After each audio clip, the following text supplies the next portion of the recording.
માવતો થયા એટલે કાંઈ એના ઉપર આપણે નભવાનું નહીં, એને પછેના બળે છે, એમને તો નથી થતું ને. સાચી વાત છે. અમે એ રીતનું જીવન જીવ્યા છીએ કે હવના પગભર રહેવાનું છે ને. મારે હું પડી ગઈને મારો ગોળો ભાંગી ગયો એટલે મારે ઓપરેશન અહીં કરાવવું પડ્યું અને ઘરે હું 40 વર્ષથી એકલી રહું છું. પહેલાં મેં મારી તબિયત સારી હતી ત્યારે મેં 25 વર્ષ રસોડા કર્યા ઘરે ઘર, અને મારું જીવન ગુજરાન ચલાવતી હતી. મારે દીકરો દીકરી બે છે, મસ્કત છે.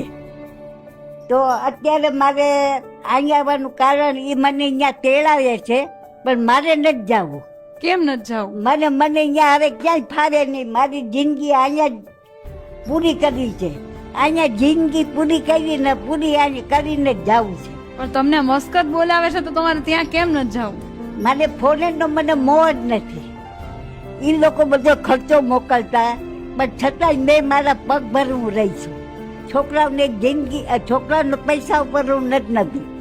આ મારું ઓપરેશન કરાવ્યું ને 65,000નો ખર્ચો થયો. મેં જીટીમાં કરાવ્યું છે અને મેં મારા ખર્ચે મેં કરાવ્યું ઓપરેશન.